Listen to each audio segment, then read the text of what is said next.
ਇਸ ਤਰ੍ਹਾਂ ਸੜਾ ਫੁੱਟੇ ਦੀ ਆ ਸਹੀ ਆ। ਨਾ ਨਾ ਇਹ ਟੁੱਟ ਗਿਆ ਨਾ, ਜਿਸ ਵਿੱਚ ਟੁੱਟ ਗਿਆ ਨਾਲ ਜੋੜੇ ਦਾ ਸੀ, ਫਿਰ ਇਹ ਟੁੱਟ ਗਿਆ, ਹੱਡੀ ਟੁੱਟ ਗਈ।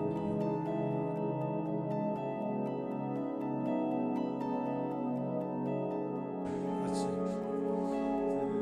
एक्सरे करा के ठीक है। एक्सरे करा उसमें पता लग गया सी कि हम कितनी है या नहीं, खत्म हो गई इन्फेक्शन।